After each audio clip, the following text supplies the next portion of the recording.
Who, you ask? Well, that's exactly who I'm going to tell you about. I want you to nominate that youth sports volunteer that you know who can be a candidate for the Hercules Hero of the Week. Submit your nomination to KSLSports.com/contest.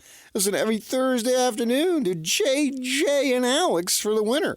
Help us celebrate the efforts of those volunteers making an impact with the Hercules Hero of the Week. Sponsored by Hercules First Federal Credit Union and Beehive Meals.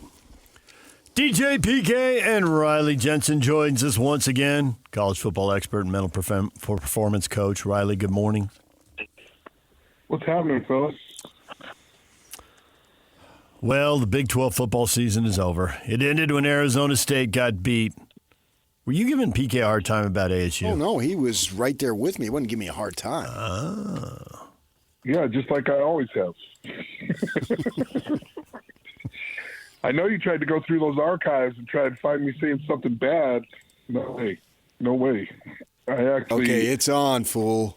I actually was rooting so hard for Arizona State, and I was so when it was 24-8. It just felt like I was so disappointed. Because I really did, and Arizona State ended up really showing it. I just thought they were a lot more gritty, a lot more hard nosed than they were showing up to that point. And yeah. I don't know what happened, but from the time to the end of the game was just, it was absolutely like exciting football. There was part of me that just, it's weird because when I watched Arizona State when Jake the Snake, I still have this impression that they won the Rose Bowl. Like, it's so weird because he played so well, and they actually lost to Ohio State. And in my head, I was like, they need to. When I saw Jake on the sideline, I was like, they need to win this because that was an incredible team for Arizona State. They need to win this game, and it just didn't come through. And I don't know. The Scadaboo kid, Sam, they're a fun team to watch right now. And I don't always love the antics of the coach for Arizona State, but they're definitely a fun team to watch. Hey, I've been an ASU fan for 40 years. That game was stolen from us. We were excited about being in the college playoff, but not that night. I was not. Nice. We won this game. Someone else stole it from us. Very disappointed. Took you a minute there, Riley, but now you're on board. That was not fair to our team. I was disgusted by the professionalism of the officiating. I see what you did there. I do think, actually, it was a bad call. 12 years, a bad no this call. game was absolutely stolen from us. We were excited about being in Big 12, but tonight I am not. Exactly. We won this game. Yeah, calls are calls and non-calls are non-calls. What are you going to do? They're not the first one. They won't be the last. So. No, it's all the great teams that I've been associated with. They seem to overcome those calls. Yeah, they almost did. Yeah, they had their chances. And they almost did. And it was just like one of those things where you really do have to preach to the players and preach to the, to even the staff, the coaches, that like, hey man, we have to be so good that the referees calls don't matter. Yeah, they don't matter. I gotcha. You're a health performance coach, and there was something, and I've been waiting. It's been a week now to ask you this because I thought of this. I thought of you in the very moment, and we were texting back and forth, so you were on my mind to begin with. That you hear coaches, and Kyle Whittingham is big on this. You don't do anything that you don't do. Meaning this is the way we do things, and you don't change things, right? Because that sends a message that you don't want to have to the players. And you've got the field goal kicker for Texas on that last one. Sarkisian's going out and hugging him. And I'm thinking, is that really the right thing to do? Aren't you sending a message, son, this is the biggest kick of your life. You better not bleep this up. And I realize that's not the literal message that he's sending, but does he go hug him and all these other kicks that they've had all through the season? Probably not. It's like, go do your job. Nobody said anything to Farron for BYU when he kicked the 44-yarder. They just asked him, what side of the field do you want the ball on? He said, I don't care. right? And then it was just go out there and kick the kick. And I thought Sarkisian going out there and hugging him, and why not bring out a couch and have him lay down or something? To me, it's just sent a real awful message, and I was wondering what you thought of it as a professional in that field. So I think in the very moment, I was like, there was just something that felt like a little bit over the top about it. Like it's not that it wasn't well, but it did feel a little bit over the top. Like it was just like, arms around his neck. He's like looking at him in the face. I love you, brother, or whatever he's saying, right? And then I think later on, I heard Nick Saban say something. He goes, I always tried to not make it any bigger than any other kick, and so I hardly ever talked to them. You know what I mean? Because I didn't really talk to him in a normal point. Yeah, that's my point. Like, okay. Well, and I think the point is really, really well taken. Look, when you make a bowl, and this is something that I've heard Kyle say before. When you make a bowl game too big of a point, or when you make it too big of a game for a rivalry week, then it becomes like guys lesson and they become outcome oriented.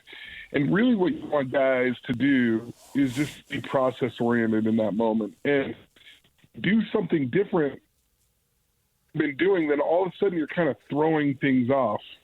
And looking at it as a mental performance coach and someone who deals with sports psychology, I do think it was a little bit too much.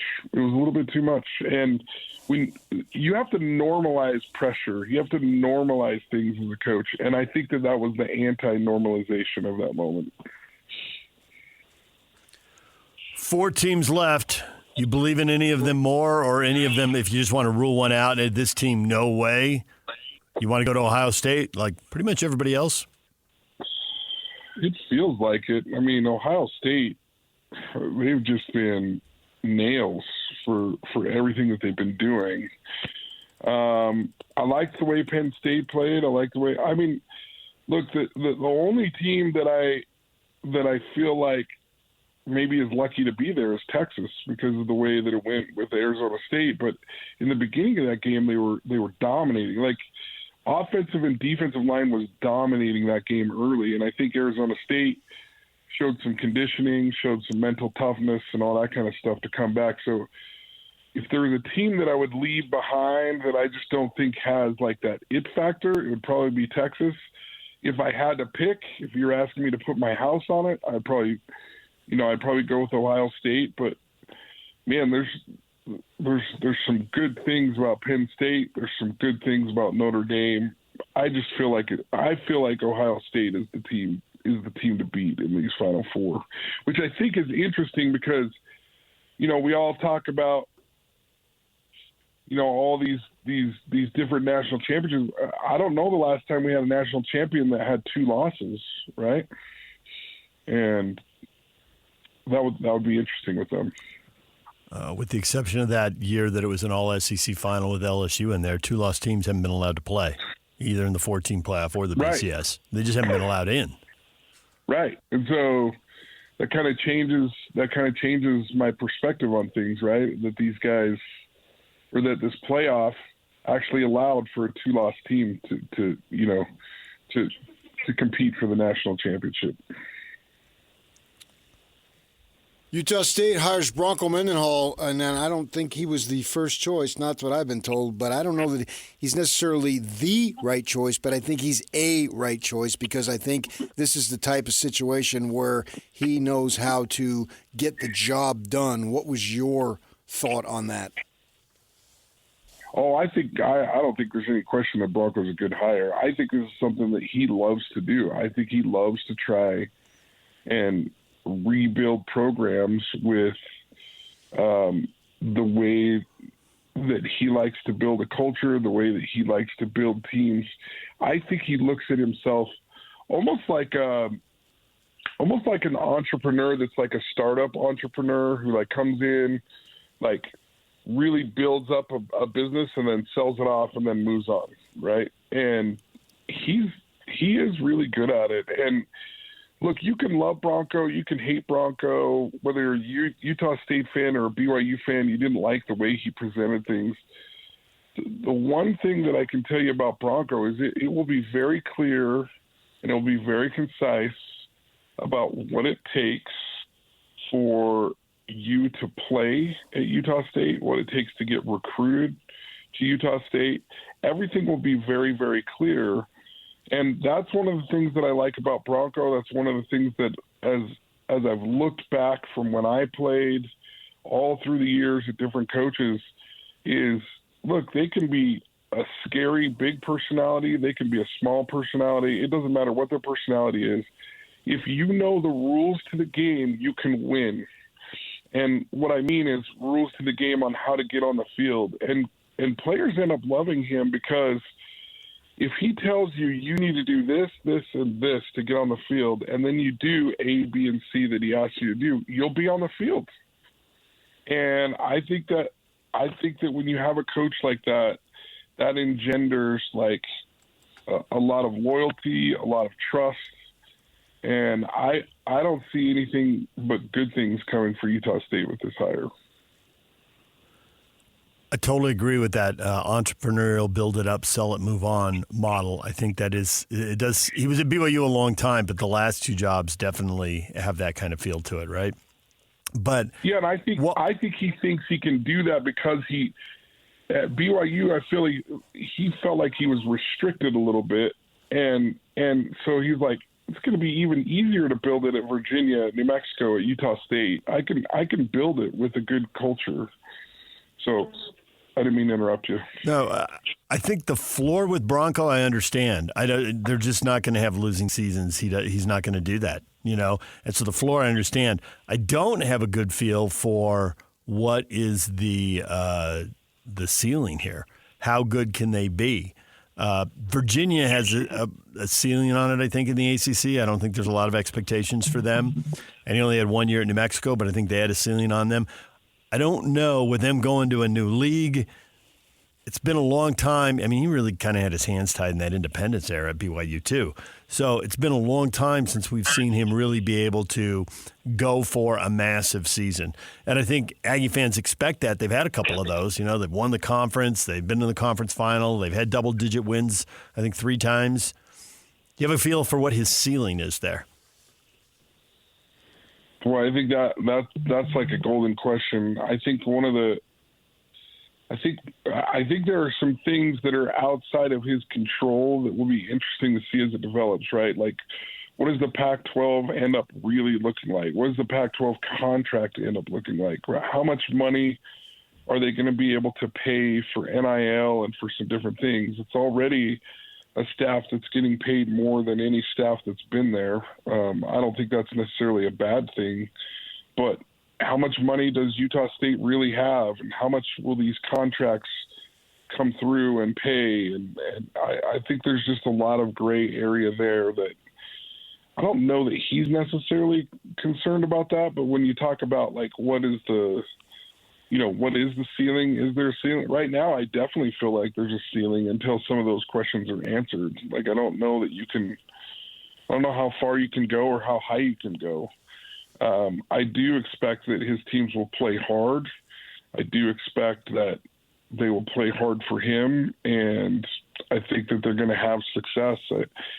I don't know. I can't remember the first year of Virginia, but there just hasn't been very many losing seasons when Bronco Mendenhall's been a coach. And so he knows the formula for winning. And when it's really good, he's pretty good. He's pretty dang good when they're doing the things that he asks them to do. What would give you a confidence that BYU, a 5-7, is the outlier, and the 10-2, maybe not all the time 10-2, but successful seasons going forward is the norm? Well, I don't know. I mean, that was a really good season. I think the whole eligibility question with Pavia at Vanderbilt, that helps BYU for a couple more years because it looks like Retzlaff will maybe be able to dovetail off of some of that. I don't know how much eligibility he's going to get. I think one of the things that's a little bit misleading is that it's only for 2024 graduates or people whose eligibility ran out in 2024 for most of these guys. It hasn't been extended that this is just a junior college rule now that you don't have, that doesn't count against your eligibility. I think so that's a little bit nuanced, but sorry to take a long time to answer your question, but what I see right now is a willingness to pay money. I'm not sure that they're paying more money than other places, but, to get I'm just spacing his name, Keanu Tana, is it Tanavasa? Yeah, Tanavasa. Keanu, to get him, you had to offer money. Now, did they offer more money? Did they offer the same amount of money? I don't know. But my gut feeling is that BYU is willing to pay for certain positions right now, for certain key players right now. And look, if you're getting players like Keanu Tanavasa to flip to BYU, and I know this is hard for Utah fans to hear, but he's an impactful player. He's a big time player. And whether it was the same amount and he decided that, he'd received revelation to go to BYU, or whether it was a different amount and they paid more, that bodes well for BYU. And I think they're going to be able to strategically pick up players like that if they do it in a smart way, if BYU continues to want to pay for players. And so I think this is an interesting time that we're living in, right? And as we start to see players getting paid and jumping around, I mean, it's going to be very interesting to see what kind of moves BYU can make, especially if they're strategic about it, like players like Keanu Tanavasa. Well, Riley, we will leave it right there. You are the man. Thanks for coming on and talking a little football with us this morning. I love it. Thanks, guys, for having me on. Riley Jensen, college football expert and mental performance coach, joining us right here on The Zone. DJ and PK, it's 97.5 The Zone. Coming up, more on the Jazz, losing on a half-court shot. And BYU, the Cougars off to a 1-2 start in conference. Not what Cougar fans were hoping for or expecting. What needs to change? We will get to that next. Stay with us. Sassy. This is Hans Olsen and Scotty G. Bill Armstrong kind enough to join us. When they got out to a hot start, you said, hey, this might be a little bit more than where we're at. And then when you lose a few, you're like, this isn't who we are either. Is this kind of where you expected your team to be at this point in the season? This is exactly where I expected us to be, right in the hunt, right in the thick of things, with a great schedule in front of us. And the thing that we look forward to on the inside is that we haven't really had our whole team on the ice together. Jersey's been injured, Marino's been injured, Ingram's out now, along with Lamoureux and Bortuzzo. So we really haven't had our best lineup on that ice. And that's what I look forward to coming down the stretch, is when we need to have our best on that ice, we have a chance. Guys are coming back from being injured, and it's going to be exciting times for us just to see everybody on that ice and see how good we can be in the big moments down the stretch. Catch Hans and Scotty weekdays from noon to 3 on 97.5, the KSL Sports Zone. DJ and PK, it's 97.5 The Zone. Is it safe to say BYU basketball a little overhyped? That is the question of the morning. Josh, not as overhyped as Rubel's Lone Peak 3. Is that more than a decade ago now? When did he say that? I mean, they played longer, but... When did he say that? Yeah. I will give you the exact date here. Oh, okay. That's a little more specific. Well, that's how you roll. When you're a reporter of my caliber, who's never won the Sports Writer of the Year? You're not going to now. No, I never will. Why not? I write. Yeah, I don't think one column a week is going to put you in the hunt. It's going to go to somebody who writes more. I wrote more. I know you did. I never won it. Yep. I never won Broadcaster of the Year either, for that matter. There's still a shot there. No, I will decline it if that ever happens. Okay. You got that date? Go ahead, babble a little bit more. I'll get it for you. Cougars dropping to 1-2 in conference play. They lose at home to Texas Tech 72-67. If you're identifying problems, pretty easy to start at the free throw line. 12 of 21, 57%, not nearly good enough. 9 missed free throws. There were some front ends and 1-and-1s there, so there'd be even more potential points there in a 5-point loss. That is a killer. They also shot the three horribly. When the three's going, things look good, but 5 of 23, 21%. If you knew that going into the game, you probably would have guessed they were going to get beat. Watching the game, it looked like a coin flip for 30 minutes, maybe 35 minutes, and then Tech took over down the stretch. Executed much better. And so they get the win. So what can be fixed? What is wrong? You have gone, PK, immediately to the Igor Demin-Dallin Hall pairing. It is not clicking. It's really not benefiting either guy. Neither guy is rolling. They were both, each guy was 1 of 5 from 3 last night. There were struggles. There were turnovers. The assist-turnover ratio for the two of them, not great. Problems everywhere with the game on the line. So, lessons to be learned. What can be changed? What can be improved? Because it's not matching the hype right now. And maybe it's just as simple as it's the first week of January. They will figure stuff out. It will get better. That's the best case scenario right now. There's 2 months to go in the season. Let it play out. Or they're pairings of guys that can maybe help it play out a little better. Yeah, there's 2 months to go in the season, but the season is now. And so these games are coming at you quick. And, you know, you might dig yourself too big of a hole, right? That is possible, that's absolutely. The concern that's what they got going there, that they have to figure out a way to make these changes. I mean, I think that right now he's got to put everything that's possible on the board. Right? Whatever he thinks can make it. I don't know that you can still go and do the same thing, you know what I mean? That you need to make these changes, whatever he thinks is possible, speaking of Kevin Young. And that's where it was November 14th, 2013, by the way. Okay. There it is. Pum, pum, pum. I was guessing 10 years ago, but it was 11. Yes. He predicted BYU would make multiple Sweet 16 runs by 2020 and didn't make any. Dang it. But Mika left, so it never really materialized, and they were staggered with missions and all. So it's a statement that didn't come to pass, but I don't think the statement was allowed to come to pass, to where it could be totally wrong. And here, you know, who are their best guys that work together? Not who are their best guys, but who are their best guys that work together? And that's where my guess is Kevin Young and his staff probably tops, maybe had 4 hours of sleep. Yeah. Well, I think that question, I'd be stunned if that question weren't being asked.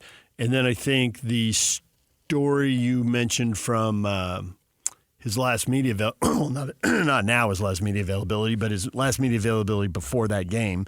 You mentioned yesterday that he went and looked at every Dallin Hall bucket. Right. So what are the best positions on the floor? You know, for all of Demon's struggles, there are some obvious advantages. That bucket he got, not his last bucket of the game, because that was the three that bounced around and went in at the end. He went left, and he goes didn't know, left. should I dunk it or just lay it in? Exactly. That bucket. That just screamed to me they need to steal the Joe Ingles model for the high pick and roll, where Joe would run on the right sideline. So as a left-handed guy, he had the whole floor. Are you good going left? Demon is clearly good going left, right? So you bring up that, give him a pick 35 feet from the hoop, 40 feet from the hoop. Not in the middle of the floor, a little more towards the right side of the floor. And if they're going to blitz him and try to double team him, he's going to see it coming, and he's going to have tons of space to work with. And if they don't, he's running at everybody. That phrase, running downhill. So what's the best spot to put each guy in? That'd be a good spot to put him in. And identify that for each guy, and then the combos, the trios that work together, and get those groups on the floor together. And make free throws. If you make free throws, maybe it's a different game. As much as we can look at the bigger stuff, which has reared its head a couple times now. Well, I don't think it's any close question. It's a different game. It's not to say that Texas Tech doesn't still win, but you've provided Texas Tech with the opportunity to have numerous empty possessions offensively because you couldn't make a free throw. Yeah. And 12-21 just absolutely sucks. There's no way you can get away with that in this league. This league it's a buster, and you have got to be prepared. You'll have games where you shoot the ball well, particularly at home, and so you can get in a blowout like you did in Game 1. Good for you, but no one expected you to go on 20 anyway. So they've got to find an offensive system that works. And then defensively, they just couldn't get the stops at all down the stretch. That was awesome execution by Texas Tech. I was very, very impressed with them when they needed to get buckets where they went. Williams and Hawkins, okay, those are the guys. Now, those two guys played 36 and 37 minutes, the most minutes that anybody played, right? So those are the guys. They know. Everybody knows on that team, those are our guys. BYU, who are your guys? You thought maybe Saunders and you pumped him up a little bit and he had the big game. But, he only had 4 field goal attempts. What's going on there? That is a surprisingly low number for a guy who got to play 28 minutes. He, Demon, and Hall all played big minutes. Other guys tend to split them at their positions. But those guys are playing big minutes. And do I want Mogg shooting 9 times? Now, he made 5 of them, but he's 1 of 4 from 3.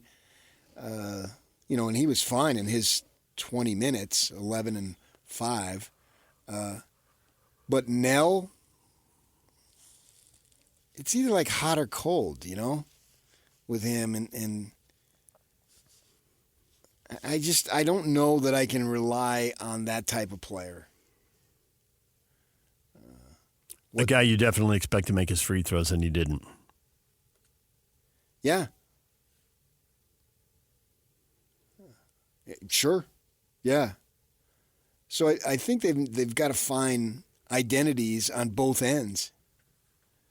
And as you step back and look at it, maybe it's not that big of a surprise.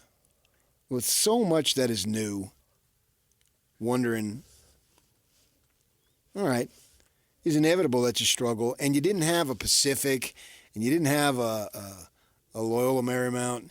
You didn't games that BYU played in the non-conference. I mean, they dumbed down the non-conference because the conference is real tough. So if they had a little easier go of it, maybe they can have some more time. But they don't have any time. There's zero time. No, they literally have no time to ease into this thing and figure out rotations by the coaching staff, which all these guys are new. And Young brought in guys from all over the place. It's like sometimes, like when you go with Mark Pope, he brings in Fugger with him. So there's no learning curve there. Right. So they know each other forward and backwards. Right. He had relationships with these guys, but have these guys been together in the moment, in the film room, breaking down this particular opponent? They all came from different places, and they all had credentials. That's not the point. But it was all brand new. And that doesn't happen a lot. Normally, a coach brings in his guys, right? I mean, Pope did the same thing when he went from UVU to BYU. He brought in Chris. And was Fugger on that staff too? Right. Yeah, Fugger so they know how to work with each other. They've been working with each other for a number of years. They've been in the heat of competition. None of these guys together have been in the heat of competition. And that's why they're figuring out stuff like where does Hall want his shots? Everything is on the fly here. And you can say, well, why didn't he look at that video in October? And the answer is, well, because he was bringing guys together and there were 10,000 things to do. Oh, yeah, Right. If you don't know to do something. The number of things they have to do is wildly underestimated. Right. I just recently became aware of, and it was brilliant when I thought of it, but I've been doing this for decades, and I never thought of it. And as soon as that explained to me, it was that Ronnie Mack, there's a retired person I know, and And Ronnie Mack is a retired person. She's retired from working at the U. And I was saying, you knew Ronnie Mack? And she said, yeah, I worked in parking, and he brought me in every year. Because, and you think about it, well, going back to when he was at Long Beach State, and he was in his 20s or 30s or whatever. Ronnie Mack was in his 20s? At one point, believe it or not. At one point he was. It's hard to believe. Probably. But kids have always had problems parking on whatever campus he worked at. There's always parking rules. There's never enough. And if kids get tickets, now I guess you could give them money to pay for them. But back in the day, you couldn't. And so Mac did a thing at the start of every school year. These are the parking rules, and the parking person explains where you go, what you do, and lays it all out, trying to minimize stuff. So before some big game, some kid isn't working on $300 worth of parking tickets because he didn't understand how things work. Parking is an issue at BYU? Everything. The point is, when that's an issue, everything's an issue. Everything has to be done. There's so much for new people to learn and adapt to and not have this routine. And two, parking now, when you think about it, is more complex because they're driving better, bigger cars. Half the team was on bikes before, right? Right. Now they're all in cars, and parking's a bigger issue. Yeah, they can afford cars that are better than mine. Oh, yeah. Right. And they probably have for them, which car do they take to the game that day is going to be an issue. See, you might be in the SUV if it's snowing, right? Yeah. But if it's dry, you take the sports car out. Right. Right. And then you can get, maybe a glorious February day. Do you go topless? That's very, very just complex, way beyond. She did make me think of you telling me parking stories. She said her favorite player, Keith Van Horn, he had this little car. I'm like, yeah, I think I've heard about that little car. And his knees would be all the way up, and he rolled down the window. Player. Like, hi, Keith. Boom. And then he went into wherever the players parked. And now today, they would go playa. Yes, but this was this was the 90s. It was different. It's a totally different era. It's a different millennium. Yeah. And Ronnie Mack was in his 20s, you say? Well, at Long Beach State. Oh, not at Utah? But parking was a problem when he was in his 20s. Oh, yeah. I mean, first thing I do this morning, guys, parking on 3. Parking on 3, parking on 3. They've got a lot of issues to figure out. I'm not going to bury him yet, but I was disappointed. I thought last night was a critical game. Because you when you're shooting the ball well and guys go for career highs, you're capable of beating anybody in this conference, and that's what they had against the Sun Devils. Good for them. But then, I always figured Houston was a loss. But now you got blown out in multiple games. You got blown out in Providence. You got blown out in Houston. You don't have that quad 1 win yet. That was Texas Tech's first quad 1 win. They were talking about that on the broadcast. Mm-hmm. And I guess, I don't know what a quad 1 is and all that stuff, but I just look at it. I can see an NCAA team in my eyes. I don't need to go to some metric thing. But I thought for confidence sake of the team, even though it was the third game of the season, I thought it was a big deal. Well, now you're going to think the fourth game is a big deal, right? Because TCU's also off to a 1-2 start. And so in this league, if you're 1-2 and you're playing a 1-2 team, it's like this is your chance to get healthy. This is a chance to get it going. Doesn't mean it's going to be easy. TCU's also 8-6, so you're not playing. I said it would be worth it. You're not playing Houston. You're not. No, you're definitely not. I believe you're playing TCU. And they're not of that caliber, but thanks for being literal. They actually have a good stretch to get it going. They have a good stretch to get it going here because the next 5 games, as things stand now, the next 5 teams combined have 2 conference wins. Yeah, but who are those teams played? I assume the top half of the conference, but I haven't broken it all down. But I can look at it right now and say it looks like they're combined 2-12. Sure, but those teams have all been hammered by Houston and going Baylor. As you do. Yes, yeah, that's exactly my point about this TCU game. You're both 1-2. Somebody's going to feel a lot better walking off the court with a win. They're all just gigantic for what BYU wants to accomplish. I think they need to step back. Throw these one-and-dones out. Throw these mock drafts out. And grind. And just forget about all that crap. That crap has no meaning, no purpose right now. Forget about AJ coming in with Zave now. Good old Zave is going to come in. But that's next year, man. It's like almost like we're talking about next year, and we're barely getting started this year in the conference. Just forget all about that. Relax, take some deep breaths, go through what is there, because nothing is lost yet. That's just a fact. Nothing is lost. You're not going to win the conference. Nobody thought they were going to win the conference anyway. The goal for you is to get in the NCAA tournament and then can see what can happen. That's where they're at. DJ PK, it's 97.5 The Zone. More hoops with Tim Lacombe coming up at 9 o'clock right here on The Zone. Ladies and gentlemen, may I present... This is JJ and Alex. Connor Pay joins us here on JJ and Alex. Kalani's culture is starting to take form. This culture of love and learn and belief. Love will take you a lot farther than fear ever will. The hard part is that genuine love for your teammates is really hard to manufacture. I think that's what we were able to do this year. There was a genuine desire to be better for your teammates. And that's one of the unique things about coming to BYU. I don't think there's very many other programs in the country that are built that way. I hope the younger leaders on the team can kind of take what we've done this year and build on it, and that culture can continue to grow, because I think it's going to build a fantastic program. Not just one great team, but a great program. That's where BYU's headed. Catch JJ and Alex afternoons from 3 to 6. Presented by G2G Bars on 97.5 The KSL Sports Zone.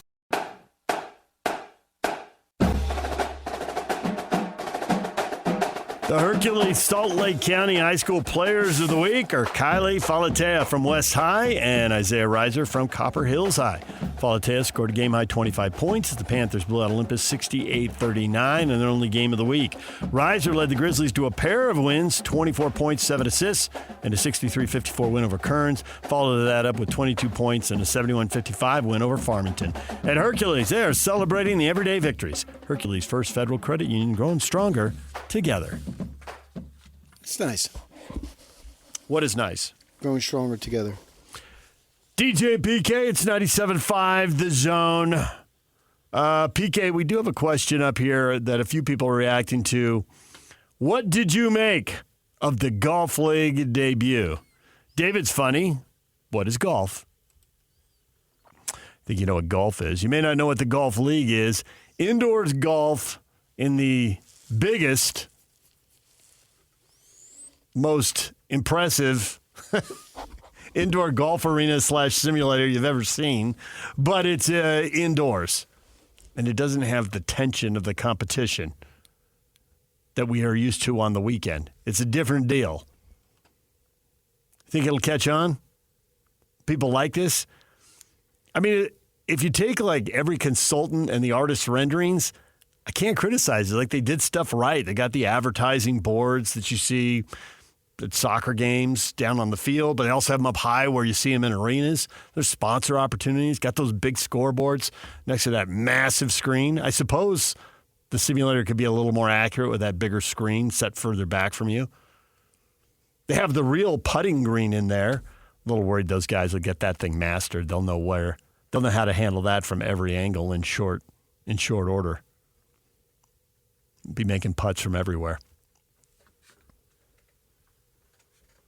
But we seem to have no end to an appetite for entertainment, especially sports entertainment. So, and they really are. I mean, a niche thing. Golf's a niche thing in the first place. And you brought up right away, you looked at their schedule, and they are picking mostly Tuesdays. I think there's a few Mondays and Wednesdays, but mostly Tuesdays. You know, they've scheduled very carefully with ESPN to avoid any major competition. Early in the week when the NCAA tournament's going on, avoiding all the football here. I think we've got 2 nights out of 31 that don't have football. Guess when they debut? On one of those nights that doesn't have primetime football. You've covered it. You asked me a question, and then will it work? Will it be something? Will we still be doing this in 10 years? Well, the players want to do it. If they want to do it, then it can work.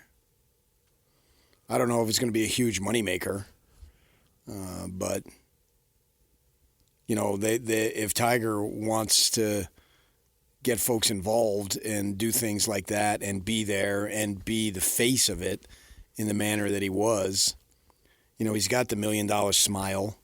He knows how to handle himself media-wise. And one of the things that I thought was cool was listening to him talk, and then Rory's up there with Matt Berry talking about stuff that goes beyond. You know, what are you talking about this year? You know, what is your plan? Like, he's going to, where's he going, to Dubai? Because you're basically interviewing Rory. I mean, he's a big name. And we don't get a lot of that. Right. So if that's where you have to go to get it, and that he's becomes relaxed. Part of the deal. It's not in the middle of competition for him. Right. And so he's speaking about it. Right. Not at the podium when he's frustrated with a round. Right. Right. And all these guys can sell it. And just to see them talking, like who was it?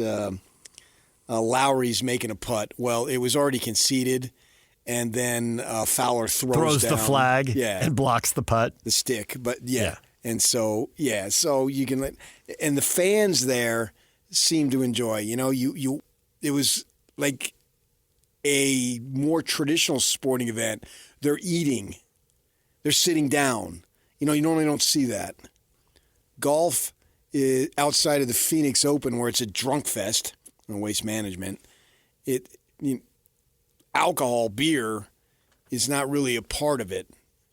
And here it can be. So you can make money off of that. It's a night out, which is always good. I don't know what the prices were to get in. Right. If they're outrageous, that's going to turn people off. The seating looked like mostly luxury suites.